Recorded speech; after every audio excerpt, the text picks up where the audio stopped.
Саламатсыздарбы, эфирде акшам программасы. Менин атым Адил Турдукулов. Бүгүнкү биздин коногубуз Өнүгүү партиясынын төрагасы Бакыт Төрөбаев. Бакыт Эргешевич, кош келипсиз программабызга. Биринчиден орозоңуз кабыл болсун. Рахмат. Экинчиден ошол акыркы шайлоонун жыйынтыгы сиздин партия үчүн, сиздин жеке үчүн жакшы жыйынтык болду окшойт. Бирок суроо башка өңүттөн баштайын дедим эле да. Неге биз ошончолук жергиликтүү шайлоолорго мынча маани берип жатабыз? Анткени менин билишимче ошол өзгөчө Жалал Абадда ызы чогуп чыккан себеби мэрди шайлай албай, ошондо укугун пайдаланбай, аны кайра тарап кеткен да. Анан эмне ошончолук ошого маани берип жатасыз жана ошого көп мындай максаттарды коюп жатасыз да? Эми мен да мүмкүнчүлүк пайдаланып бүт кыргыз элине ошол орозо ай менен куттуктайын деп айтам, ошо орозо кабыл болсун деп. Экинчиси ошо биздин партиянын урматтоо менен добушун бергени үчүн чоң ыраазычылык билдирем. Мааниси чындыгын айтканда биз мындай айтканда жаш партия. Жаш партия болгондон кийин биз жергиликтүү кеңештерге шайлоого умтулуп, анткени биздин партиянын идеясы, биздин партиянын программасы ошо жергиликтүү кеңештерден башталсын деген ой менен биз мааниси ошондо. Ызычуу болгонун бир нерсе эле, бийликтин партиясы утулганына чыдабай, алар бийликти бергиси келбей атат да. Ошол кездеги жаңы түзүлгөн көр кеңеш, ошол кездеги жаңы түзүлгөн коалиция, ошол коалиция эгерде түзүлгөн болсо, ошол бийликти бериш керек эле. Ага чыдабай коалицияны бузуп, кийин биздин эгерде урматы жок болсо, эгерде бизди сыйлабаса, анда биз тараганга барайлы деп биздин балдардын чечими болду. Бүгүнкү күндө дагы мына кийинки шайлоону көрсөттү. Өнүгүү прогресс партиясы оппозициялык фракциялык биринчи орунга ээ болду. Бул эмнени билдирет? Бул биздин элибиз өзгөрүүнү каалап атат. Жаңы муун келсин деген каалап атат. Биз бул шайлоодо көрдүк. Биз шайлоо процедурасын өзгөрттүк. Электрондук, биометрик каттоо негизинде баары жок өзгөрттүк. Бирок бир нерсени өзгөртө албай койдук. Бул административдик ресурсту жок кыла албай койдук. Административдик ресурс аябай катуу иштеди, бирок ага карабастан элдер башка партияны колдогонго мындай муктаж болуп, өздөрүнүн чечим чыгарышты. Бул жерде дагы бир нерсе айткым келет. Биз жаңы система жүргүздүк, бирок ошо жергиликтүү бийликте иштеген, кызматта иштеген адамдардын аң сезимин оңдой албадык. Аң сезими мурдагы эскиче эле. Ошо чоңдорго жакшы көрүнөйүн, чоңдорго ушул күч менен болсо дагы өзүмдө колумда иштеген адамдарды мажбурлап добушту бертиртейин, мына ушунда жакшы көрүнөйүн деген ой менен эле калыштыр. Ошону өзгөртүш керек. Бакыт Эргешевич, бул шайлоодо жыйынтыгын биз баарыбыз тең аябай көңүлгө буруп байкап жаттык. Анткени балким ошол шайлоолор президенттик шайлоонун мындай бирден бир көрсөткүчү болушу мүмкүн деп айтып жатышат кээ бир эксперттер. Сиз биринчиден буга макулсузбу? Анткени балким бийлик бул шайлоодо анчалык мындай административдик ресурсту же башка бир ресурстарды колдонбогондур. Балким бүт ошол президенттик шайлоого өз жыйынтыгын чыгарууга аракет жасамакчы деген да ойлор бар да. Сиз буга кошуласызбы? Мен үчүн мен кошулам. Анткени административдик ресурс колдонбоду деген мен кошулбайм. Башка бир күчтөрдү колдонбоду деген кошулбайм. Бүт эмне бар болсо ошонун баарын колдонушту. Бул административдик ресурс да колдонду. Экинчиси башка өзүнө караштуу партияларды коюп, акча каражатын ошол жака берип, биз айткандай подкуп деген ошол жактан колдонушту. Эгерде ал бийликтин партия СДПК мисалы партиясы подкуп жасабаса дагы ага караштуу партия ошол подкуп аркылуу алар добушун алышты. Бир дагы программаны айтпай, бир баннерди илбей, бир брошюраны бербей, партиянын лидери келип бир элге өзүнүн оюн Жалал Абад шаарды мисалы башка шаарды кайсы бир өнүгүү жолун көрсөтүп келбей кантип добуш алып атышат. Ошол дагы бар да, ошондуктан бул жерде эң негизги президент шайлоонун астында элдин маанайын биз билдик. Эл өзгөрүүнү каалап аткандагы менен бирге административдик ресурс утса болот экен, элди ынандырса болот экен, эл менен сүйлөшсө болот экен, элге туура жолду көрсөтсө болот экен, ошондо эл ынайт экен деген биз аны түшүндүк. Силердин партия жергиликтүү шайлоолорго дагы, парламенттик шайлоого да катышып келип жатат. Жана президенттик шайлоодон да четте турган жоксуңар. Сиз өзүңүз ошол талапкерлигинде алып чыгам жана коем деп жарыя кылдыңыз. Бирок мындай расмий түрдө дагы кампания баштала элек. Бирок ошол эле учурда элдерде да кооптонуу барбы? Талапкерлер белгилүү. Негизги талапкерлер белгилүү. Бирок кээ бирлери соодалашып кетет. Ошол шайлоого чейин өз талапкерлигин алып коет деген кооптонуу сезимдер бар. Сизге карата ошондуктан суроо, сиз талапкерлигиңизди башка бир себептен алып койбойсузбу? Шайлоонун аягына чейин барасызбы деген суроо. Биз 10 февралда элдин астына чыгып президенттик шайлоого барам деп, катышам деп мен өзүм макулдугун бердим. Азыр Жогорку кеңеш 15 октябрда дайындайт шайлоо күнү. Ошондон кийин биз Өнүгүү прогресс партиясы биз азыр датаны дайындап атабыз. Күндү съезд өткөзөбүз. Ошондо съездде биздин партиялаштар мага ишеним көрсөтсө мени выдвижение кылат. Сунуштагандан кийин биз шайлоого даярданабыз. Бул процедуралар туура. Кол топтойбуз. Кыргыз тилин экзамен өтөбүз, регистрацияны өтөбүз, анан үгүт иштерин өтөбүз да. Ошондуктан биз бул жерден өзүнүн мыйзам чегинде өзүнүн ишин алып баратабыз. Эми сүйлөшүү жөнүндө бүгүнкү күндө мындай маселе турган жок. Сүйлөшөбүз, бирөө менен судалашып, бүгүн бир кандай бир өзүбүзгө кызмат алуу менен кийин өзүбүздүн кызмат талапкерлигин алып коебуз деген андай бүгүнкү сөз жок. Ошондуктан биздин азыркы негизги маселе соодалашуу эмес. Негизги биздин маселе Кыргызстанды өнүккөн мындай мамлекетти кыра алабызбы? Туура багытка алып бара алабызбы? Өзгөрүү жасай алабызбы? Мына ушул маселе турат бизде. Жаңы муун келгенге биз аракет жасайлык. Жаңы кадрлар келгенге аракет жасайлык. Мына ошол жерде маселе турат азыр. Элди туура түшүндүрүп, эл дагы туура өзүн добушун бергенге аны ынандырыш керек деген мына ошол жерде маселе турат. Шайлоо кампаниясы расмий түрдө башталбаса дагы мындай расмий эмес түрдө жүрүп жатат, активдүү жүрүп жатат. Анан мага анча жакпаган нерсеси ошол башка талапкерлерин ошол мындай элди кызыктырбаган суроолорду чыгарып бир элдин мүдөөсүн мындай чалдырбай жатканы өкүндүрөт да. Ошондуктан ошол азыркы учурда мындай элди кызыктырган суроолордун бири мисалы биздин жарандарыбыздын айдоочу күбөлүгү мисалы Россияда мындай иштебей жатканы, ошого бөгөт коюп жатканына сиз кандай карайсыз? Эң жакшы суроо бердиңиз, эң туура маанилүү суроо бердиңиз. Биз ЕАЭСке кирип атканда эң негизги биздин мындай макулдугубуз эмнеде болгон? Макулдугубуз биздин мигранттардын шарты оңолсун. Кайсы бир жумушка кирип аткан болсо, ошол жерде шарты бир келишим менен башка бир тоскоолдуктар болбосун деп, мына ошол жердеги биз ой менен, ошо шарттар менен макул деп киргенбиз да мигранттар үчүн. Азыркы ушул айдоочу күбөлүктүн 1-июньдан баштап тыюу салынат деп атпайбы? Бул ЕАЭСтин саясатына дал келбейт азыр ошол айткым келет. Ошого байланыштуу биз өткөндө фракцияда жыйын өткөзүп, Россиянын Федерациясынын Госдумага кайрылуу жасадык.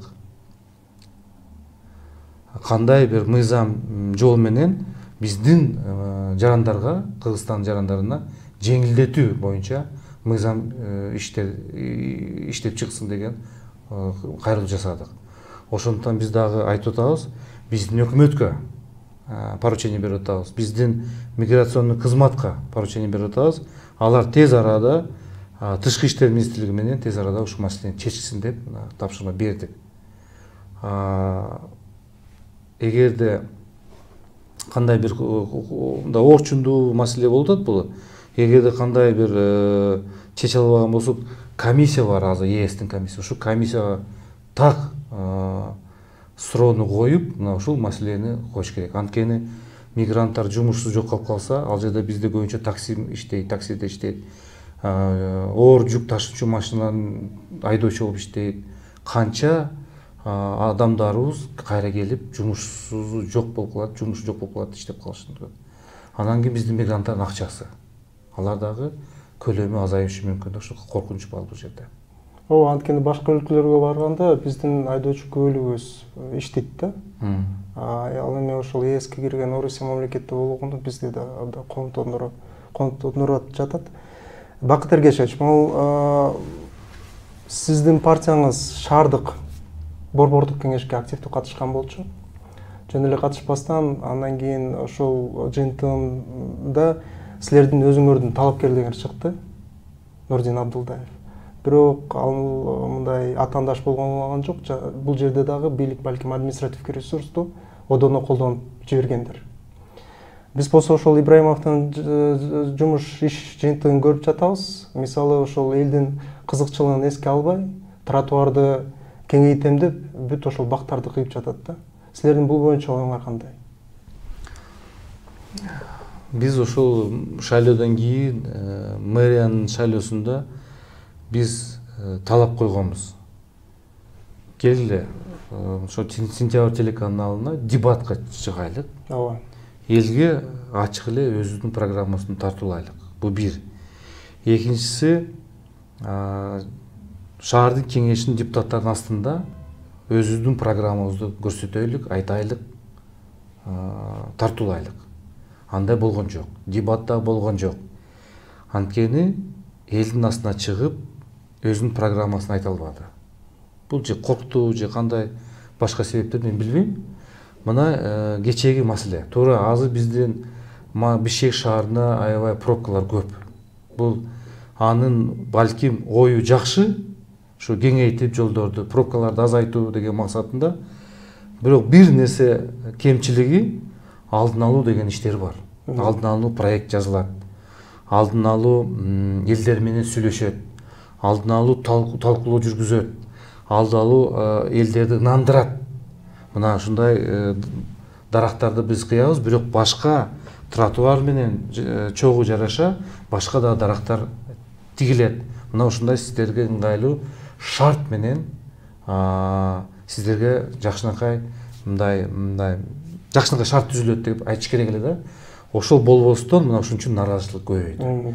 Эми бул жерде мен мына шайлоодон кийин, мэриянын шайлоосунан кийин борбор шайлоо комиссиянын мыйзам бузгандыгын көрүп биз азыркы мен ой келип атам, шаарларда элдин добушу менен аркылуу мэр шайланыш керек. Ошондо түздөн түз. Мына ошого мен ойго келдим. Анткени мэр ошондо элге чыгат, элге программаны тартуулайт, эл суроо бере алат, түздөн түз мэрге, элдин менен эсептешет. Мына ушул жерде түздөн түз азыр шайлоо, элдин шайлоо аркылуу мэр шайланыш керек. Сиздин оюңузча бул Бишкек эле, Бишкек, Ош жана мындай областтык деңгээлдеги шаарларда, мына Каракол, Нарын, Жалал Абад, Баткен шаарларда. Бирок бийликтегилердин ою боюнча бул сепаратизмге жол берет, бир борбордук бийлик алсырайт деген кооптуу сезимдер бар да. Жок, эми бул жерден алсырайт деген мыйзамда так жазылып турат. Мыйзам аркылуу эле жазса болот. Эгерде сенин шаарыңда социалдык экономикалык абалың төмөндөп кетсе, премьер-министрдин укугу бар анын жумушун алып салуу. Бүттү. Мына ошо менен эле колдонсо болот. Ошол эле мэр жөнүндө мыйзамда жазылган, ал бир жылда бир отчетту берип туруш керек. Бирок бир дагы мэр андай отчет берген жок.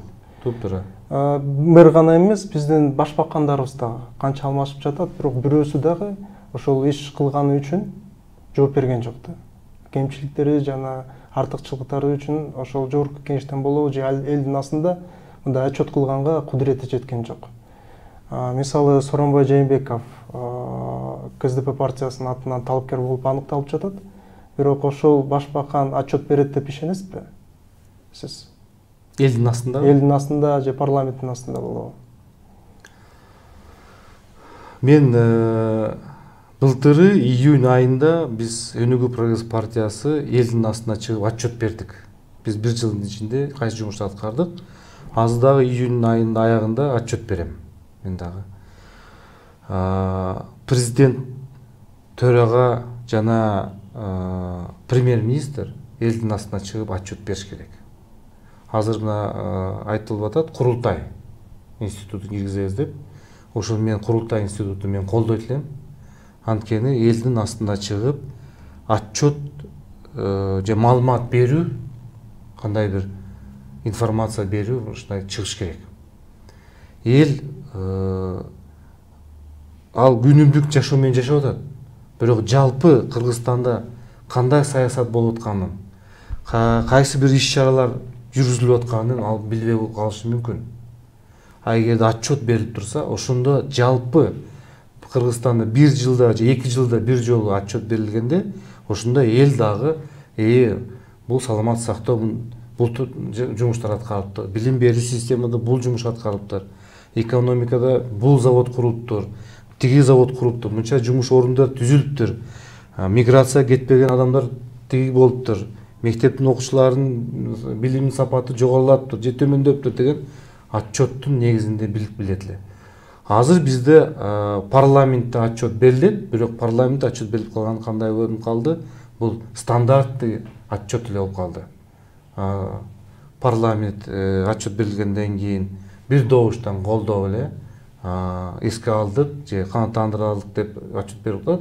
Бирок эл аны жакшы мындай түшүнүгү жок болуп калат да элдин астында. Ошон үчүн элдин астына чыгып жакшынакай отчетту бериши зарыл деп эсептейм. Сиз курултай институту боюнча айтып калдыңар, бул идеяны көтөрүп жаткан көбүнчө улуттук күчтөр болуп жатат. Алар ошол курултай жана паспортко улуттун аталгысы жазылыш керек деген талапты коюп жатышат. Буга сиз макулсузбу?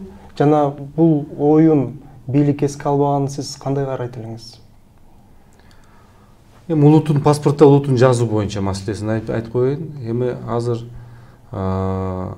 бизде Кыргызстанда башка да улуттар көп жашагандар, көп жашап атат. 80 улуту бар биздин мамлекетибиз. Мен оюм, ким кааласа өзүнүн паспорт улутун жазсын. Орус болобу, орус деп жазсын. Жазгысы келбесе, жазбай эле койсун. Мисалы бардыгы инсанга укук бериш керек. Инсанга укук. Мисалы мен кыргыз улутундагы жаранмын. Мен паспорт алып атканда мен жаздырам. Жаздырам. Мен улутум кыргыз деп жаздырам. Эгерде кайсы бир инсанга эгерде сен кааласаң жаз же каалабасаң жазба десе, эгерде ал каалабаса, жазбай эле койсун. Ошон үчүн биз мүмкүнчүлүк берелик өзүнө. Жазабы, жазбай, ошол. Экинчи курултай маселеси биз эми айтып кеттик, бул отчет эң негизги ал жерде элге отчет. Анан кийин ушул курултайга ким жыйналат? Эгерде баягы ал өкмөттүн башчылары, акимдер, мэрлер жана мамлекет кызматта иштеп аткан кызматкерлер келсе, ал курултай эмес. Ал жерде кийин мыйзам менен биз жакшынакай жазып, ал жерде чыныгы эл келиш керек. Ал жерде балким кайсы бир айылдан 1 же 2 адамды шайланат, эч кайда иштебеген адамды шайлагандан кийин ал келип курултайда катышат. Анан ошол жерде курултайда кайсы бир региондордон укук берилиш керек. Сүйлөгөнгө, кайсы маселени айтканга укук берилиш керек. Жөн эле отуруп кетпестен ал жерде бир маселе көтөргөнгө. Ал жерде пайдалуу болот, бийликке дагы пайдалуу болот. Ошондо эмне болот?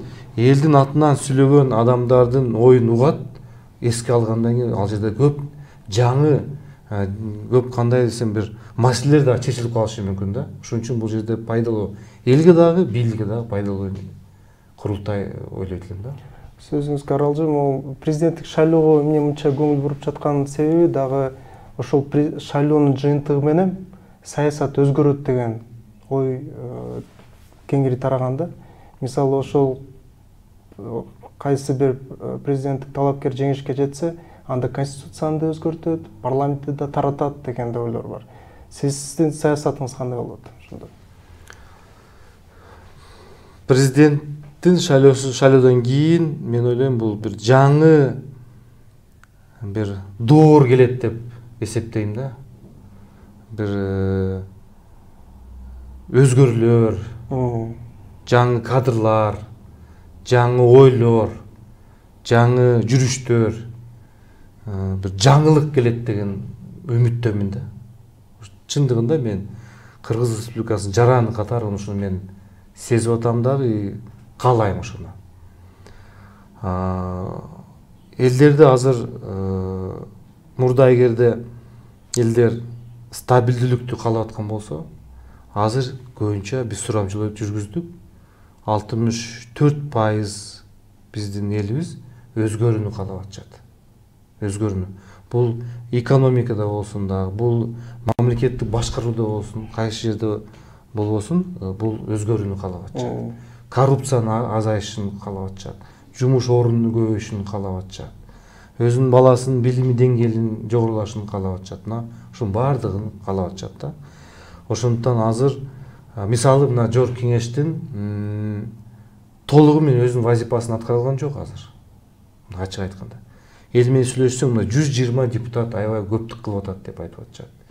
Айтып атышат, элдин астында барганда айтып атышат, азыркы Жогорку Кеңештин депутаттары бул элдин аркылуу келген депутаттар эмес деп айтып атышат. Мына ошол окшогон маселелер жаралып атат. Мурдагы райондон же кайсы аймактан депутатты биз шайлайт элек, ошондо ал чынында ошо аймакты райондун өкүлү болуп эсептелет эле. Азыр андай жок болуп калды.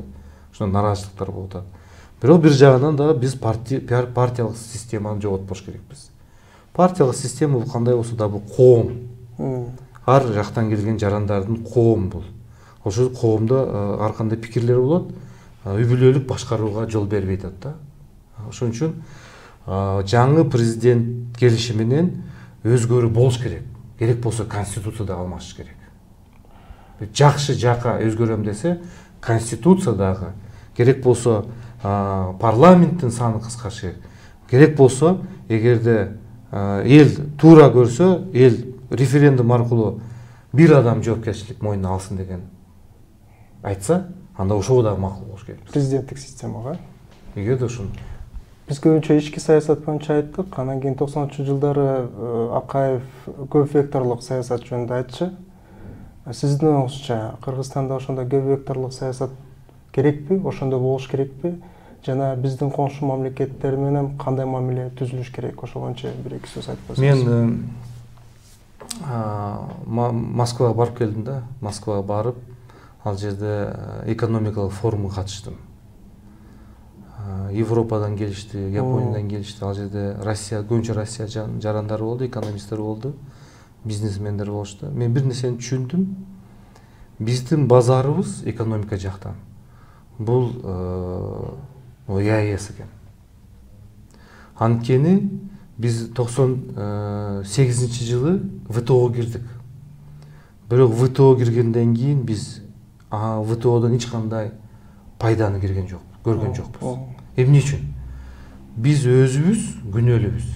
ВТО киргенден кийин биз ойлодук, бизге дүйнө боюнча 160тан ашык мамлекетке базар ачылды деп ойлогонбуз да. Бирок өзүбүз биз товарыбызды ушу ВТОнун регламентине, сапатына дал келбеген товарларды жаратып алдык, бирок ошо биз жете албай койдук да. Ошондуктан азыр биз бүгүнкү күндө мына азыркы биздин рыногубуз экономика жагы бул ЕАЭС. Азыркы ушул тех регламент аркылуу, тышкы саясат аркылуу менен биз азыр өзүбүздүн экономикабыз ушул рынок менен бир жөнгө салып алсак, бир экономикалык түрткү деп айтабызбы, бир жылыш деп айтабызбы, ушул жагынан жасайлык. Анан бир экинчи Кытайыбыз бар бул жерде. Кытай менен дагы мамилени аябай жакшы жасаш керекпиз. Ошо Кытай мамлекетине дагы экономика жактан биз эко бренд бизде болчу, Кыргызстанда жасалган эко бренд менен биз Кытай мамлекетине кириш керекпиз. Бүгүнкү күндө дүйнө жүзүндө 10% өсүп берип атат эко товарларына муктаж болуп аткан. Жыл сайын 10% көбөйүп атат. Кытай андан көп. Алар да түшүнүштү, биздин ден соолугубузду караш керекпиз. Ошон үчүн биз эко товарларга, эко азык-түлүктөргө биз муктажбыз деп алар дагы азыр. Ошондуктан биз азыркы учурда Америка менен адам укуктары боюнча демократиялык багыттарындагы бир алардын жакшы тажрыйбаларын алып жүрүш керекпиз. Бирок өзүбүздүн дагы экономикабызды караш керекпиз. Ошон үчүн көбүнчө ЕАЭСтин алкагында саясатты жүргүзүш керекпиз. Башка мамлекеттер менен жакшы мындай достук мамиледе иш алып бара беришет. Бирок ошол эле учурда ЕСке киргенибиз бир нече жыл болуп кетти, бирок биз ал уюмдан кандайдыр бир артыкчылыктарды көрбөй жаткандай болуп жатат да. Мисалы ошол эле чек ара маселелери чечилбей жатат. Бул эми саясий маселедечи лаборатория курулбай жатат, кээ бир проекттер ашпай жатат жана биздин өзүбүздүн өндүрүүчүлөрүбүз ал рынокко мындай кирүүгө жол жабык болуп жатат да. Буга күнөөлүү ким? Өзү ЕСпи же биздин өкмөттөр? Биз өзүбүз күнөөлүүбүз. Мен биринчи маселе коюлуп атканда 2014-жылы мен ушунда чыгып трибунада айткам. Киргенге сөз жок, кириш керек. Бирок бүгүнкү күндө биз эрте. Эмне үчүн? Анткени биз өзүбүздүн лабораторияларды коюп алайлык. Алардын стандартка дал келиш үчүн биз өзүбүздүн производстволорду стандартка жүргүзүп алайлык. Мына ошол нерсени биз ишти жүргүзүш керекпиз. Ал маселе болбой эле кирип кеттик. Эми азыр ушун үчүн баягы товарыбызды биз бере албай атканыбызды анткени биз өзүбүз күнөөлүүбүз. Алар айтып атат. Азыр мисалы Россия, биздин Россия, алар айтышты. Бизге ар сайын мисалы 100 тоннадан сапаттуу товар берсеңер, биз акчасын берелик алдын алып. Бирок сапаттуу болсун деп атышат да. Мына ушуну бере албай атабыз. Көлөмү дагы жок, сапаты дагы жок. Ошондуктан булдан азыр трагедия кылбаш керек. Өтө оор болуп атат. Чындыгында иш жасаш керек. Жумуш аткарыш керек. Кандай бир дорожный карта менен биз кол койгонбуз, ошонун алкагында иш жасаш керек. Анткени Адил мындай айткым келет да. Биз өзүбүз товарыбызды Америкага жөнөтө албайбыз. Мен ачык эле айтайын. Биз өзүбүз товарыбызды Японияга жөнөтө албайбыз. Биз өзүбүз бул жерде стандартка, эл аралык стандарттар, лабораторияларды, эл аралык стандартка товарды жасамайынча бизди эч ким албайт. Ошон үчүн биз баардыгы өзүбүздөн. Бакыт Эргешевич, биздин программабызга катышып келгениңизге чоң ыраазычылык билдирем. Дагы бир жолу оозуңуз кабыл болсун. Бүт каалоо тилектериңиз дагы аткарылсын деген ниетте программабызды жыйынтыктайлык. Ошону менен программабыз жыйынтыкталды. Көрүшкөнчө сак саламатта туруңуздар.